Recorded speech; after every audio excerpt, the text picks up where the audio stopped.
The following program is a presentation of the Options Insider Radio Network. For more programs, visit www.theoptionsinsider.com or search for Options Insider Radio in iTunes.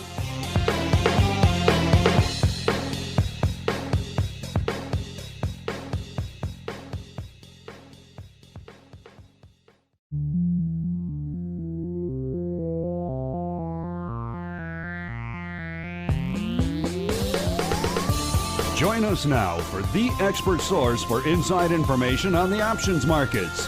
It's time for Options Insider Radio with your host, Mark Longo.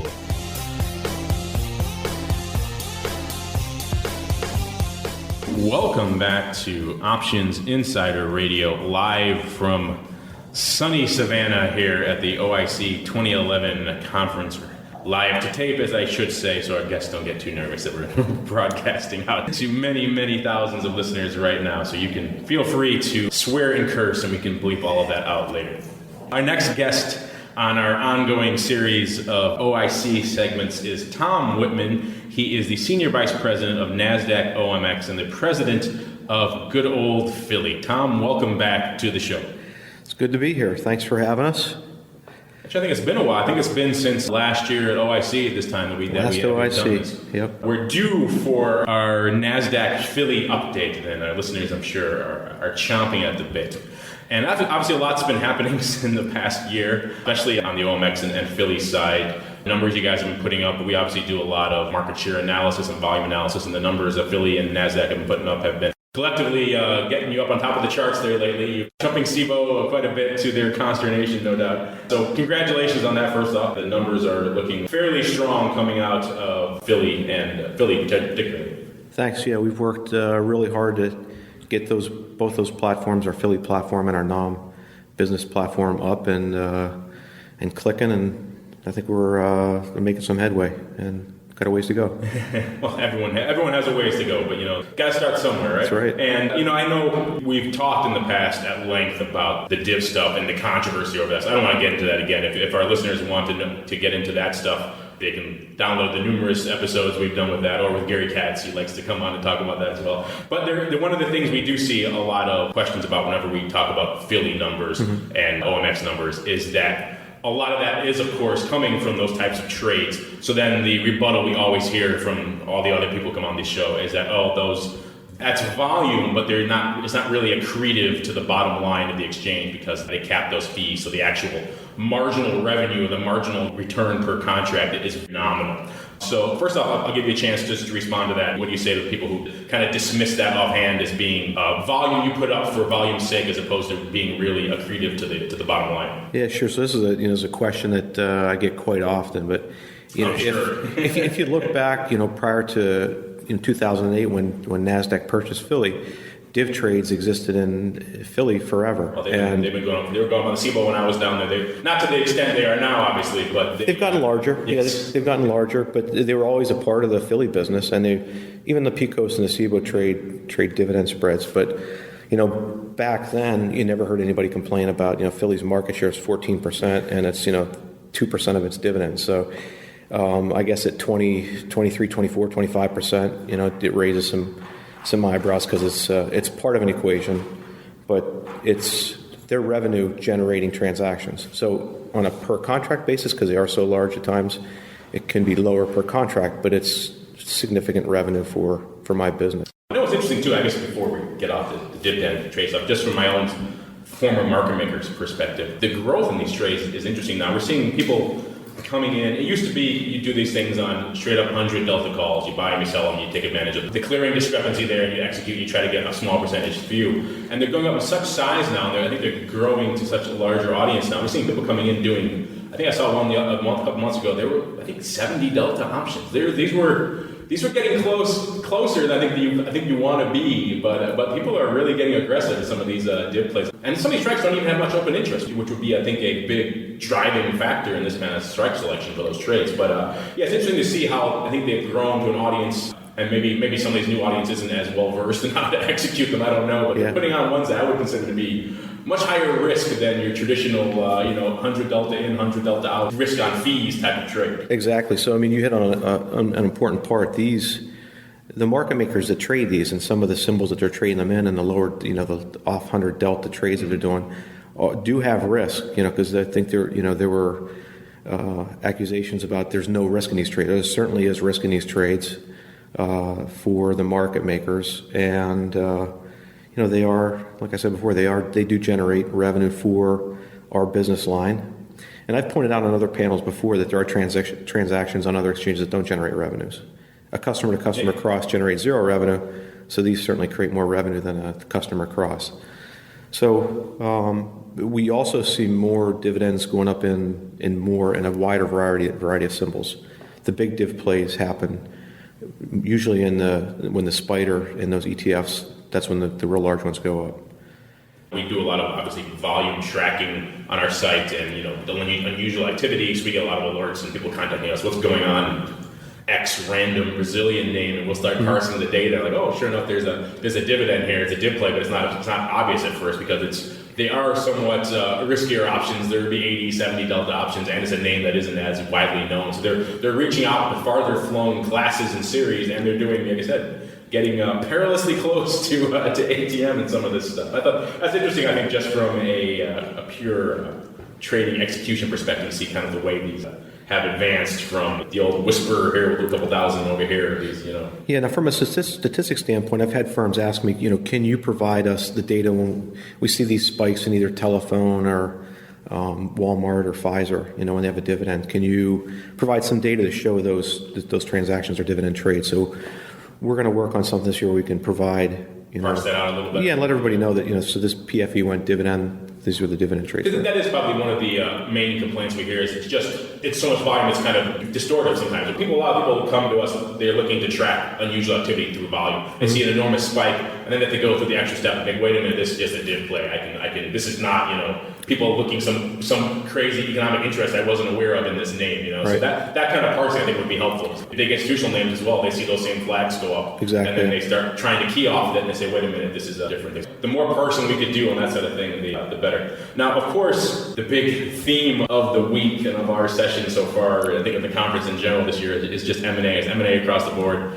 The 900-pound gorilla here in the room is the ongoing deal with your exchange and potentially NYSE versus Deutsche Börse and their bid. And obviously, you can't comment on it. So I won't put you in the scenario where you have to say no comment. Our listeners have already heard that enough today. They don't need it anymore. But instead of focusing on that, we can talk about some of the other interesting developments that have been going on in the options exchange space. Obviously, there's been rumors for ages of more entrants and more entrants. We finally saw one of these ones that's been floating around the ether for a while. The Miami International Holdings guys finally solidified themselves into actually, quote unquote, announcing that they're coming next year. A lot of actually former Philly guys involved in that exchange. So they're people who are, serious, people who have a strong understanding of the business in terms of, they've been around for a while. It's not some fly-by-night people coming from outside the space putting it up. So first off, obviously we have only very preliminary data on what we've seen on this change. Just from the little cursory amount we've seen so far, what's your take on kind of what they're bringing to the table and where they're going to fit in the space? I mean, it doesn't seem like they're going to be competing with Philly. It seems like it'd be more about competing with a non-type of play than a Philly. Yeah, it's hard to tell because there's nothing out there that says what their rule set's going to look like. We always welcome competition, and I've got a lot of actually friends, guys that I hired in the Philly business that have gone over there to. I'd imagine as an alternative. Those guys, yeah, so they're good friends. I wish them luck, but I'll compete against them as I compete against any other option exchange. But it's hard to tell until you really see what kind of rule set they're going to come out with, and hopefully it'll be something different. It's not going to just be the same old because I don't know that we need another just pure make take. You need something different, something new to the venues. So that's kind of what I've been hoping for and parsing the documents looking for is some sign of something different. Like I said, I don't want to see yet another sub 1% new entrants coming into the space, fighting on maker taker, fighting, and what they're bringing to the space instead of some sort of new customer base or some new unique addition is it's a pricing scheme or it's some new faster tech, and they're parsing for a handful or a fraction of a percent of the space. That doesn't seem to be At this point, we've done that quite a bit. I don't think that's particularly additive. So I'm hoping that there is some. What I've seen hasn't led me to believe that there is, but I'm hoping there is some sort of a special sauce there that I'm missing that makes it unique and different. Yeah, I think for it to be successful, it's got to be something different because, every day, we go into the office and we're looking to compete with, everyone's in that space, and we think we're positioned the best because we've got great technology, we've got scale and leverage, and a lot of experience. So, when you come in, you're gonna have to do something different. You can't just compete on the same model and try to outwork the 800-pound gorilla. Well, they mentioned there's a lot of legacy tech in the space. They're going to try to compete against that. Obviously, that's probably based at more the floor-based exchange, but you guys have certainly invested quite a bit in the Philly tech. OMX has overhauled their floor. So a lot of that quote-unquote legacy stuff isn't really as so much legacy anymore. So it's kind of interesting to see that still described as that and how they're going to position against that. I'm not sure, because like I said, you guys have done quite a bit on your own front just to kind of revamp Philly from the old floor-based pure open outcry to very much an electronic space. Even 2 points along that line. You saw what we did last year with Philly. We took the technology to a new level, and then we created this new pricing model around make, take, and pro rata, which has really helped our market share. And a couple of symbols really to look at are even like the spiders, where we have about 25% market share, pure electronic trading. And the other thing we're doing, we talk about technology, but we've got NOM 2.0. It's only been out a couple years. We're going through another cycle there where we're going to take what we've done on the Philly platform and bring some of that technology over to NOM 2.0 and give our market makers advanced quoting capabilities, risk management protection. So it's just another sign that you got to keep evolving, even your technology, keep getting faster, keep getting flexible. So OMX, like I said, they're not exactly a legacy platform. Right. You're already tweaking on it. That makes an interesting point too about the Philly. We saw ISE do something a little similar along the lines of some sort of kind of hybrid model. That seems to be the way of maker-taker traditional models, because that seems to be for the old school or the legacy type traditional exchanges. That seems to be the way to kind of have one foot in both worlds and be kind of relevant in both. They can take the hybrid type developments you can bring there and work them back to a purely maker-taker exchange like Nasdaq. So I'd imagine that's a win-win in both scenarios, I think, in terms of investment. Mm-hmm. Now, you mentioned technology, and one of the things in order routing, Philly got the ball rolling early on with the directed order types, being able to direct orders to different liquidity providers. We're seeing some new takes on that now, particularly what BATS has announced, where it's maybe a little, depending on your viewpoint, maybe a little less transparent than what's going on right now. As the progenitors of directed flow in a lot of ways, what's your take on some of this new take, like BATS' version of directed order flow? Yeah, I obviously have some opinions about this. Back in my writing software for equity platforms years ago, we developed the first directed order flow in the cash markets. We took that concept and moved it into options, and then SIBO followed then. And this was years ago. But that whole concept was market makers have to be at the NBBO when that order is directed to them, and if they're not at the NBBO, they can get a 40% carve out. It's kind of been the genesis, and the SEC has been okay with that paradigm. And what BATS is doing, and what we oppose is if there are market makers in their systems which have a superior bid or offer, and the order is directed to an inferior bid or offer, can execute at that price. So it's not transparent, and we would prefer it's kind of like our price improvement mechanism, where an auction started, you're going to get the NBBO or better, and everyone has a chance to improve it. So for me, it just seems like a little bit of a step towards dark trading, gray trading. So that was always the knock. Initially when people first heard about Philly doing that was going to be somehow losing transparency, but it was at least on display liquidity. It was visible flow. You can kind of see what was going on there. Where you're right. Apparently the BATS proposal take it a notch below or away from the NBBO and into some realms where the transparency is definitely growing towards opaque at that point, I would say. Yeah, an exchange bid or offer should be accessible by any participant. I think that displayed liquidity has helped grow the options participation options venue. And when you start hiding that liquidity and making it only good for a participant, I think that's where we're starting to go the wrong way. I'm glad you bring that up then, because that's something I did want to touch on as well. It's just in general, the direction we're seeing now from not just the new entrants coming to the space and what they're touting as their value added, but to overseeing traditional exchanges, the types of liquidity they're looking to incent now, moving data centers to New Jersey to incent high-frequency equity guys from New York to come into the space. It kind of begs the question of, are we moving in a general direction that might be, near-term beneficial, long-term perhaps short-sighted, detrimental to existing liquidity bases, detrimental to existing customers? I mean, for example, we're not seeing any of these new entrants to the space right now talking about where they're bringing in new sources of customers. They're talking about competing on price and tech. And that's all interesting, but it's not, I don't want to channel Gary Katz, but it's not growing the pie in any way, shape, or form. It's parsing what we already have. It's listing liquidity on the top 1,000 series and things where we already have, liquidity. And the same thing can be said, getting into some of the new sources of liquidity, like the high-freq guys who are streaming inside the bids and offers of market makers.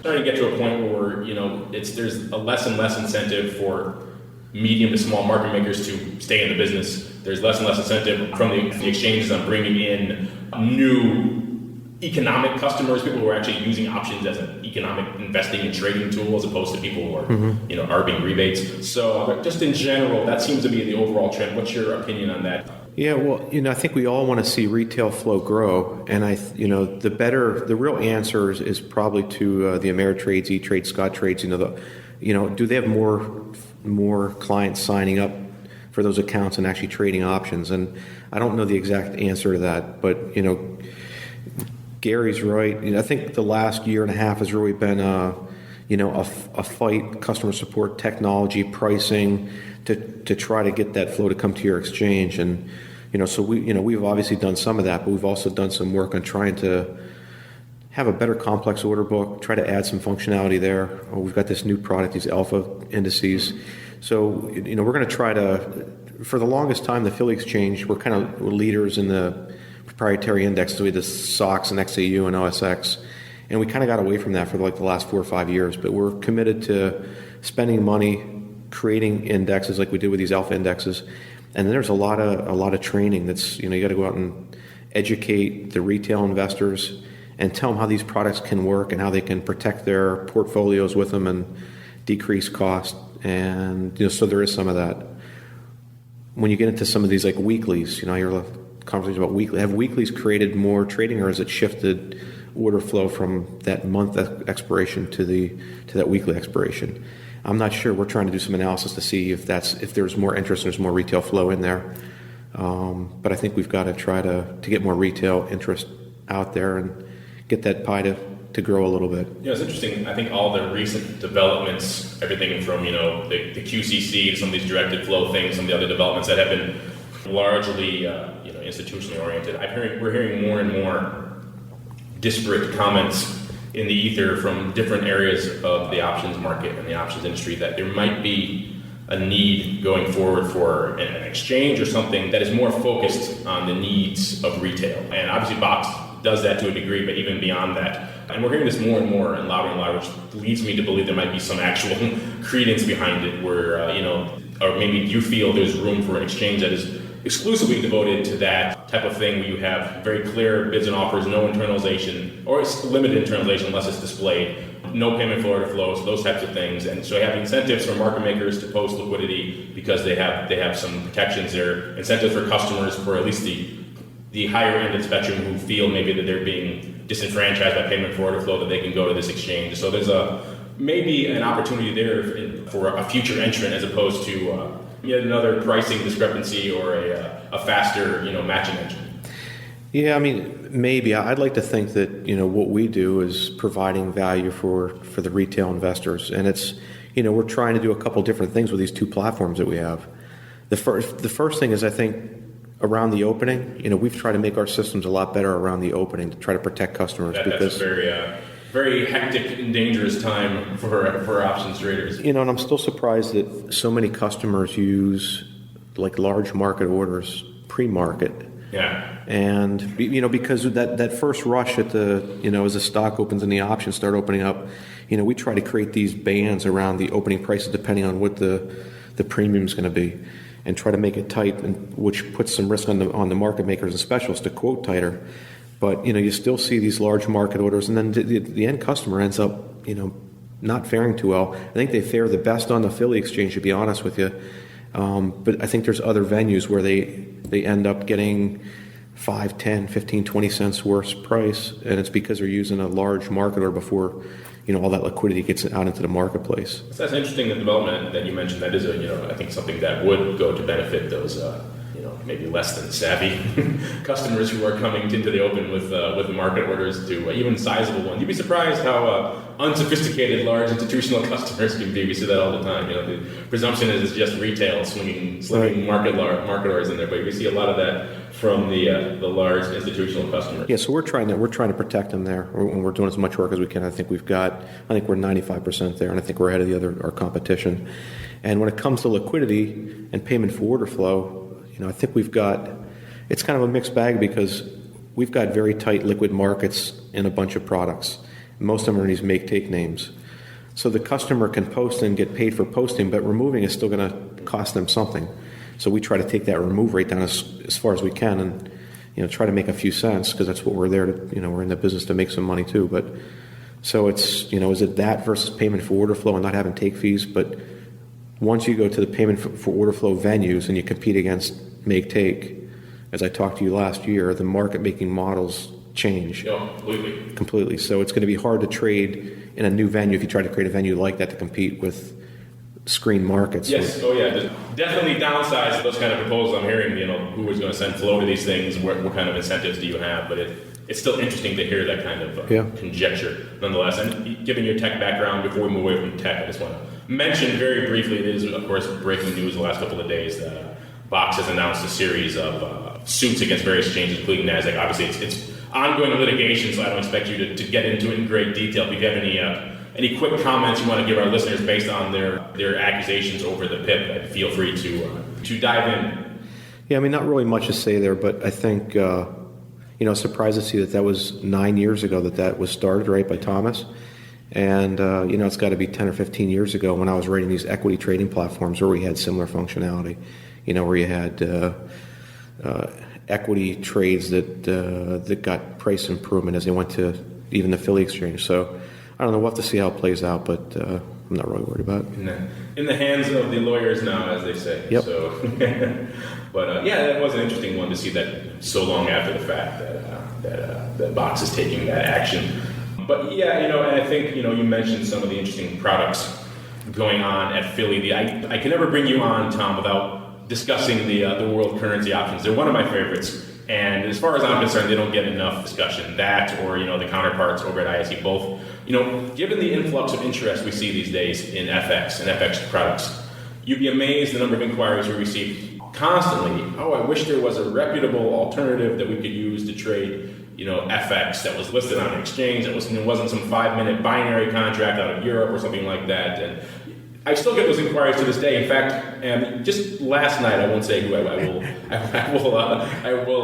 will to prevent embarrassing them, but representatives of a very large financial publication were lamenting to me the lack of a clear listed exchange-based type derivative product for retail to use in FX. And I said, well, what about world currency? What about these other products? And they looked at me like I was insane. They'd never heard of these things. And so it's amazing to me how unique and interesting these products are, and yet they, for some other reason, they haven't permeated the mindset yet. First off, give our listeners a bit of an overview of what's been going on the world currency options over the past since we talked last. So maybe some volume updates or any interesting numbers you have on those, so we can kind of roll from there. Yeah, so we have seen an uptick, but your comment about people not knowing, I think I got to take that, take responsibility for that myself, and maybe get that word out a little bit better, because we've talked about it recently.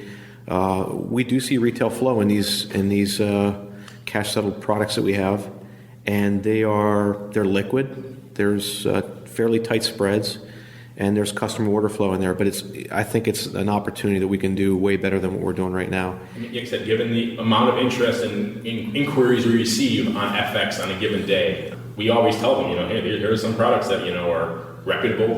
They're based on exchanges. They're not going to go away anytime soon. You could trade them in a securities account, which is enormous. People don't want to open a futures account or deal with some of these other crazy underlyings that deal with some of these products. So we always try whenever possible to steer them in those directions, just because it is it is a safer place for them to execute. Well, that's good. I'm going to have to do a better job of that then. We're not calling you on the carpet. It's more of just an observation. Yeah. And then, of course, in addition to the world currencies, you also mentioned briefly before the new alpha products. We've been hearing bits and pieces about those for a while now. They finally listed back in April. So give our listeners, obviously it's very new, but give our listeners some overview of what you've been seeing the first few weeks and what kind of attraction you're getting, and also probably break down the product for those listeners who are not familiar with the new alpha product. Okay. So we always thought it would be interesting to be able to create a product where you can trade an option on an index, and that index would be the performance of something against something else. In this case, and the most popular one right now is Apple versus Spider. Everybody loves Apple. So, there are days, the market was down. This is a couple of weeks ago. The market was down around 200 points, and Apple was up about $1. And that index was up significant. The Apple AVSPY index, saying that Apple was obviously outperforming the SPY. Right. So we can, we've created these. We have a patent pending on this. We've created these values. We've been disseminating the values so everyone can kind of look and track and kind of get a feel for it. We start trading options on these mid-April, and we're getting a lot of phone calls. There's a lot of interest around it because it's a neat idea. It's a neat idea for hedge funds, and we think that the more we educate, the more that people are going to be able to get in there and try these out. There's some other interesting pairs that I'd like to try, and we've got maybe some CFTC, OCC issues, but I think you've seen silver lately and the explosion there. But I think it'd be interesting to take either a silver versus gold or even an Apple versus a silver, that kind of a combo. But the first popular ones here are the Google versus SPY, everything versus SPY.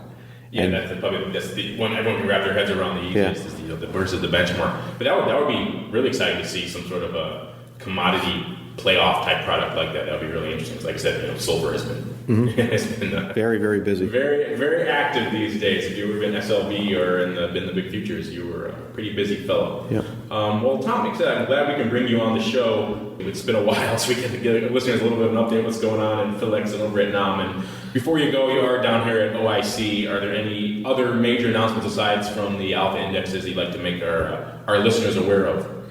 I think just a few other things that we're looking at is we're going to continue to grow our complex order offering. That's only been out for a couple of months.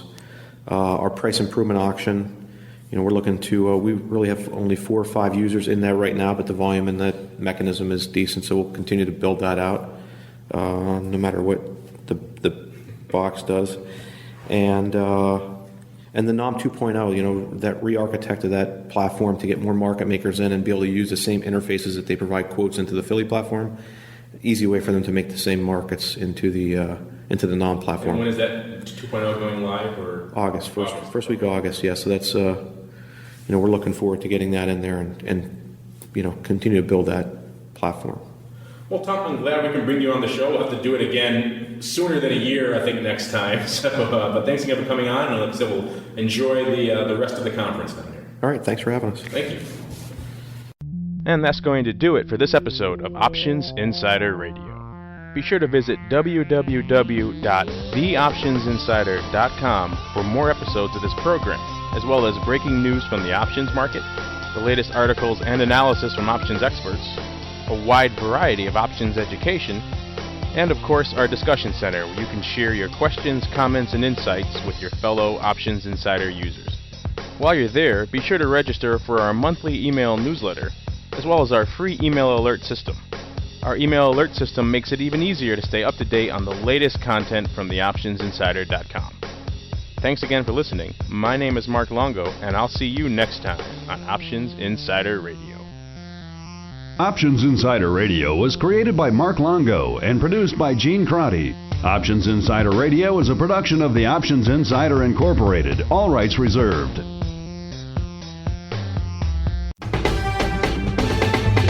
The preceding program was a presentation of the Options Insider Radio Network. For more programs, visit www.theoptionsinsider.com/radio or search for Options Insider Radio in iTunes.